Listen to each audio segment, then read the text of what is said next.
ele se destaca e ele fica para cima. Vocês conseguem perceber ele para cima?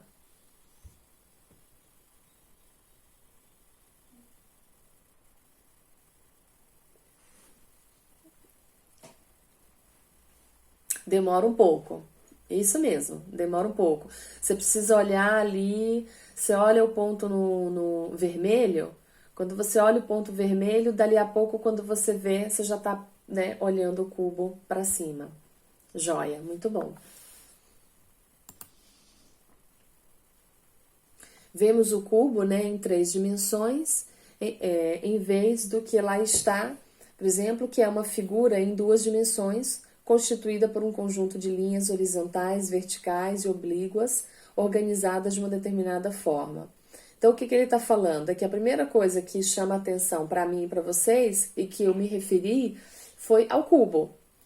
Eu não falei assim, pessoal, aqui tem um conjunto de linhas, né?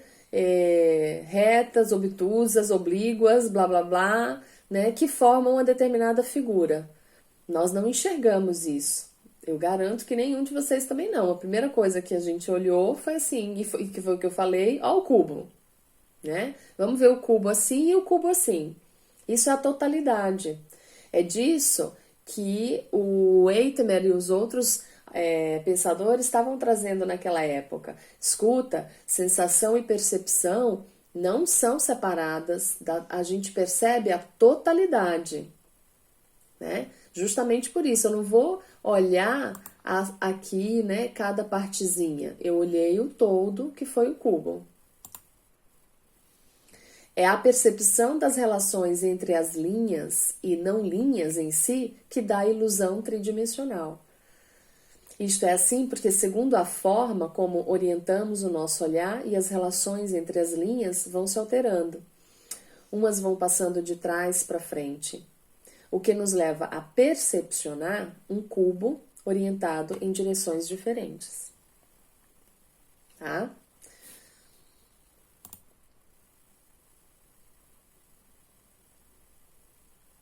Aqui. O que a gente vai perceber aqui? O que vocês estão percebendo aqui?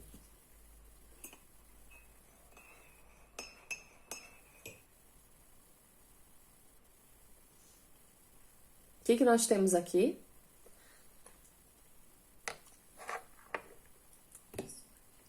Linhas. 3 linhas retas.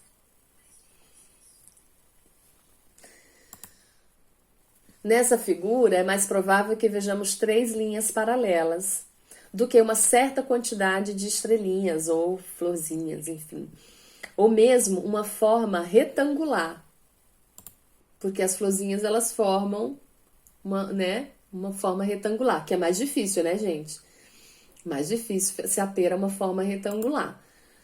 Mas o que a Margaret falou, 3 linhas paralelas ali retas, né? 3 linhas de estrelinha com 12. E aí você foi, né, apurou mais a sua percepção. Por que isso acontece, né? Que a gente olha logo e vê 3 linhas paralelas. É a primeira coisa que a gente vê. Aí depois vai dando mais um tempo, você vai vendo a quantidade de estrelas, né? E, eventualmente, aí até a forma retangular.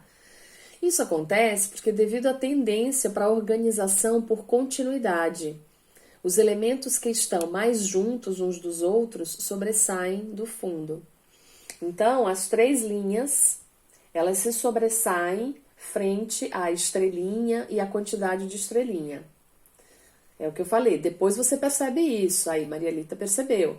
Mas no primeiro momento é o que a Margaret falou mesmo. São 3 linhas, né? E aí depois as florzinhas. E depois deixa eu contar. Né? É isso daí. Aqui, o que vocês veem?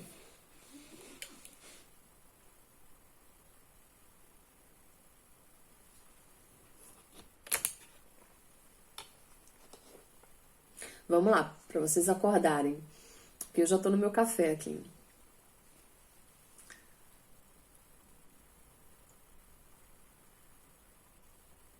Aqui, Margaret, eu não mudei não, tá aqui, ó. 3 triângulos, Isabela. 3 triângulos. 2 triângulos, um círculo. Oh, perdão, 3 círculos.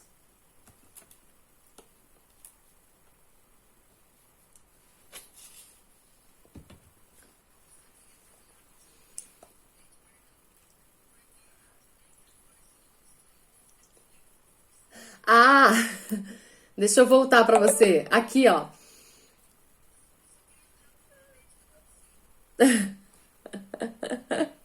Tá aqui, ó.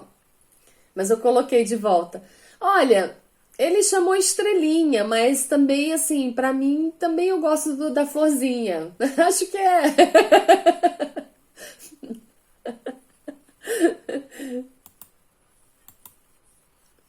Uhum,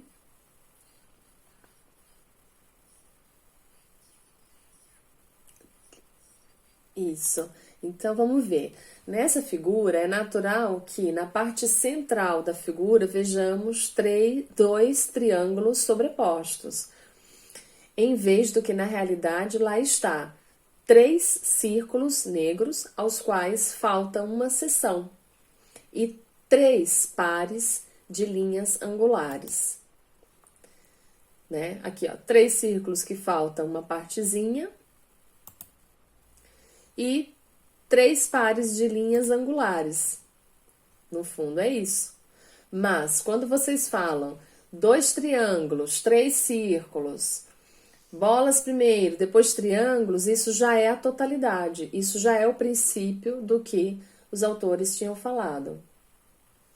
Sem cortar o fungo, que é um triângulo. Fundo, exatamente, entende? Porque isso é o princípio da boa forma. O cérebro nosso, de vocês, meu, enfim, de maneira geral, das pessoas, né? Elas vão buscar o quê? Fechar a gestalt, entende? Elas vão procurar olhar e fechar o que está faltando. Não, isso aqui é um círculo. Mas se eu olhar bem, isso aqui lembra o come-come. Vocês já viram o come-come? É da época de vocês? Aquele joguinho do come-come? Fazia assim? É tudo da minha idade.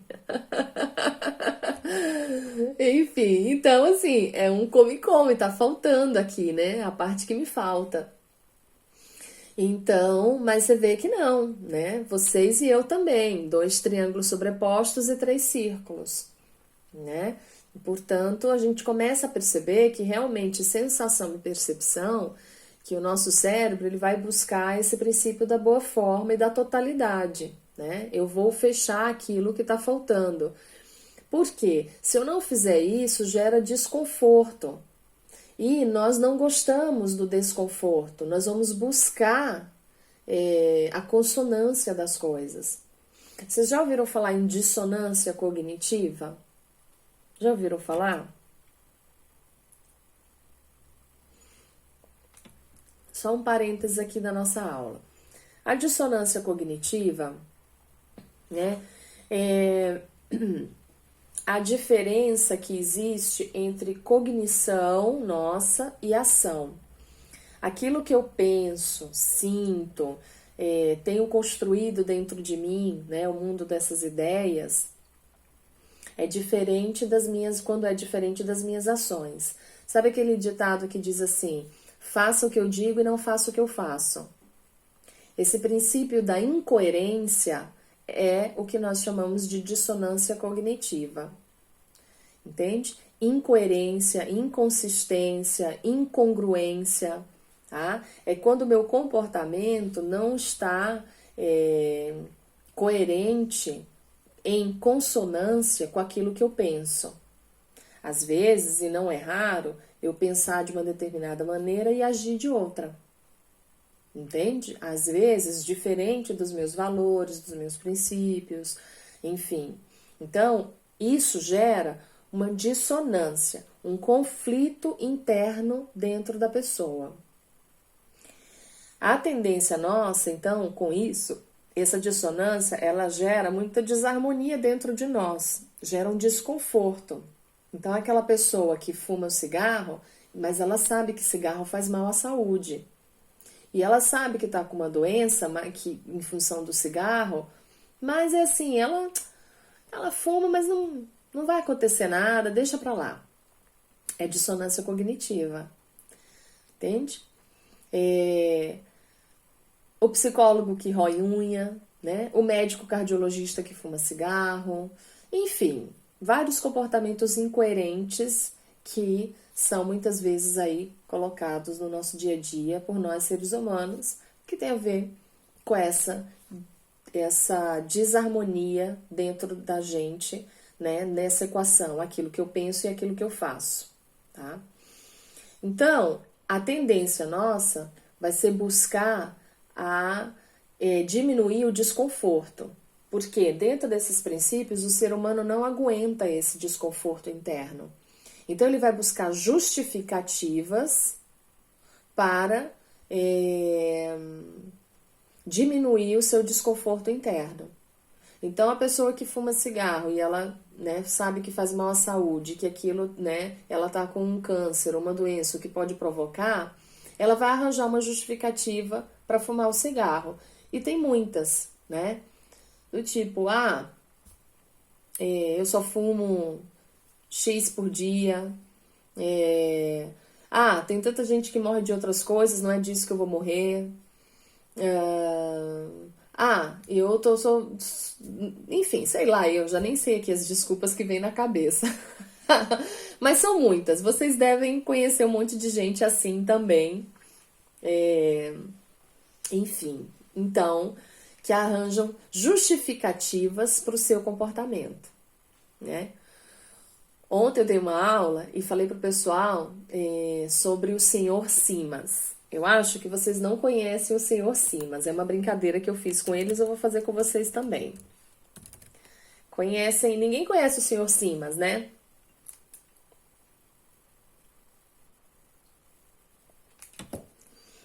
O Senhor Simas tem a ver com essas justificativas. Sabe aquela pessoa que fala assim, tal coisa assim, assim, assim, Lícia? Aí eu falo, sim, fulano, mas é assim, assim, assim, assim. Cigarro faz mal à saúde, sim, fulano, eu sei, mas olha só, eu só fumo uma carteira por dia. É o Senhor Simas.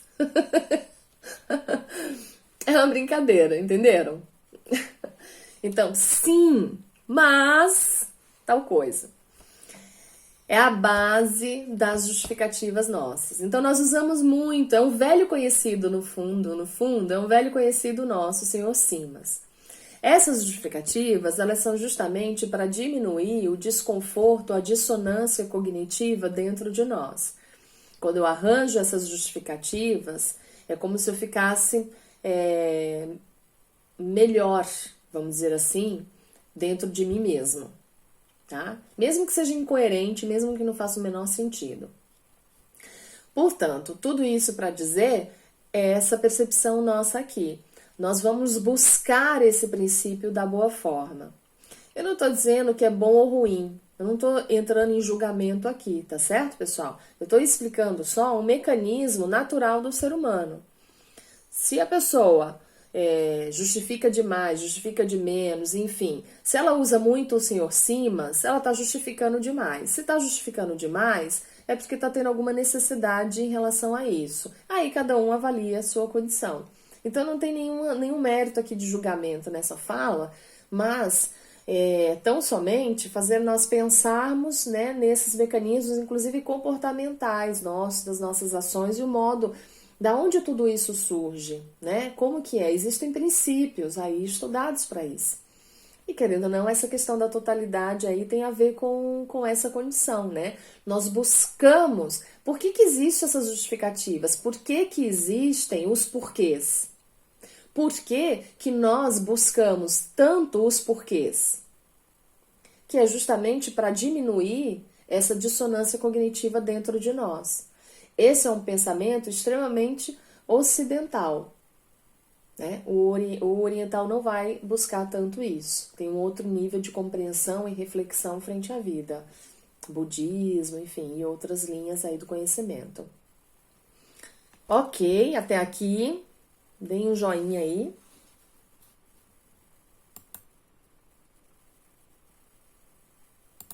Nunca mais vocês vão esquecer do Senhor Simas, né?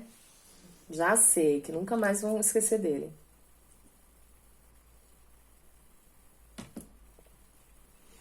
Aqui, o que vocês veem?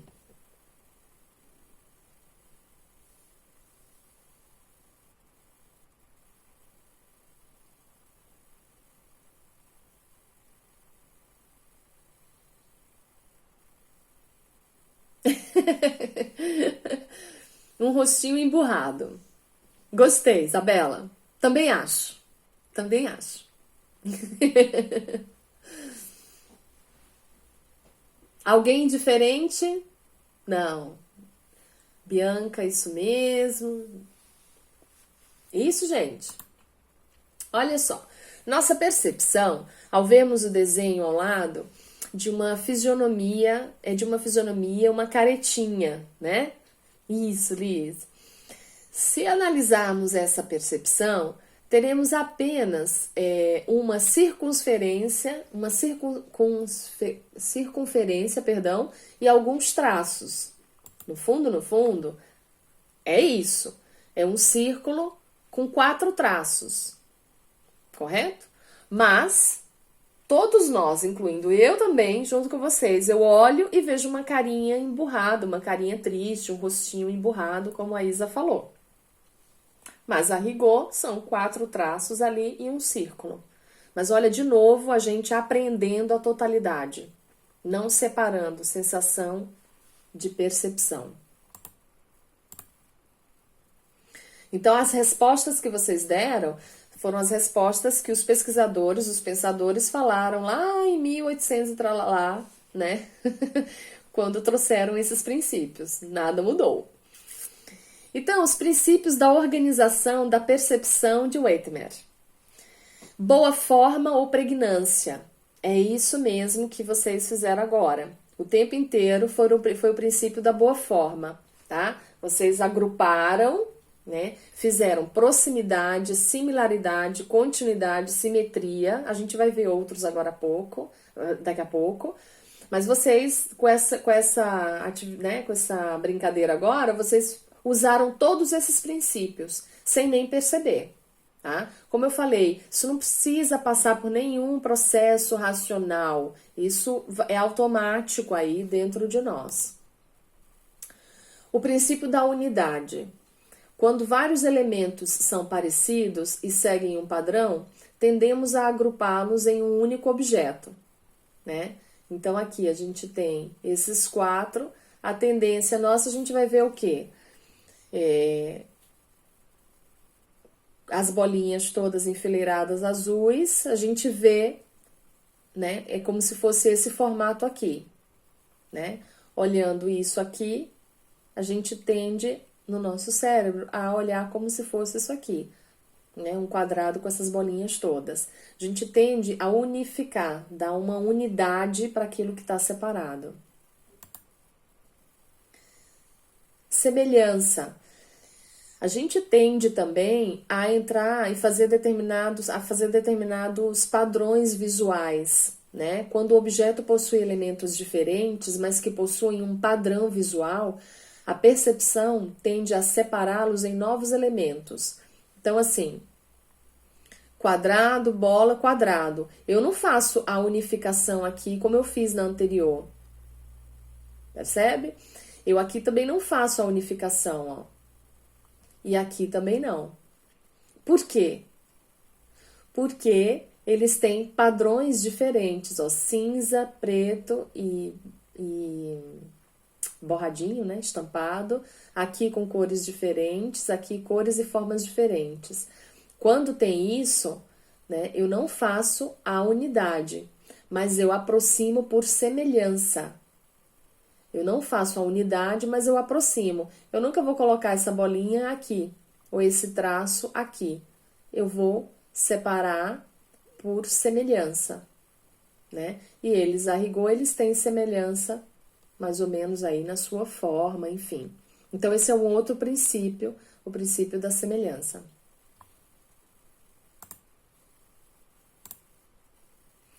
Proximidade.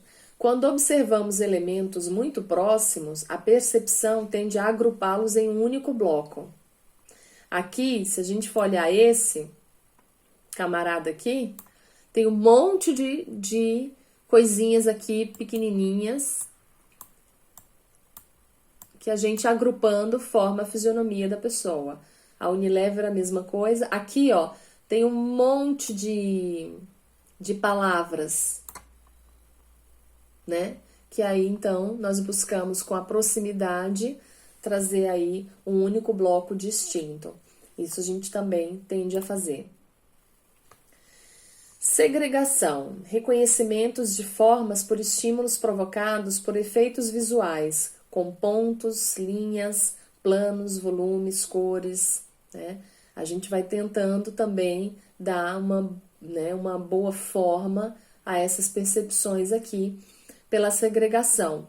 Então, aqui eu posso ver o cálice ou as duas faces, por exemplo. Aqui, ora eu vejo o camelo, ora eu vejo a pessoa aqui, né? Eu vou, então, segregando os elementos do desenho, né? Eu vou segregando, vou separando as partes. Isso a gente também faz. O princípio do fechamento, que foi o que vocês fizeram com aquele desenho aqui agora há pouco, quando a Débora falou aqui, é um círculo, né? Ela justamente estava fechando as partes aqui, né? Então, a gente tende a completar, a gente tende a completar as partes. Agrupamento individual de vários elementos que sugerem um movimento como se completassem o contorno de um segmento. Então, a gente vê movimento, né? Aqui, por exemplo, a continuidade desse auditório. Aqui, como se isso aqui seguisse, né? Aqui um ponto, né, saindo para cá. Então, são formas aí da gente trabalhar essa nossa percepção. E a pregnância, que nós falamos tanto, que é a da boa forma, né? A boa pregnância ou boa forma, né? A gente dá sentido ao que a gente está vendo. Olha, nós gostamos de fazer isso é da natureza humana.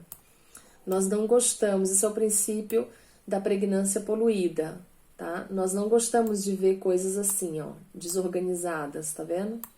Nós não gostamos desse tipo de imagem. O nosso cérebro vai tender, na hora que olhar isso, a fazer algum tipo de organização nesse mecanismo aqui. Simetria, a gente também vai estar buscando elementos simétricos, né, para entender as formas. São percebidos, o que é simétrico é percebido com maior facilidade do que os não simétricos, né? X e o cubo. Aqui o nosso cérebro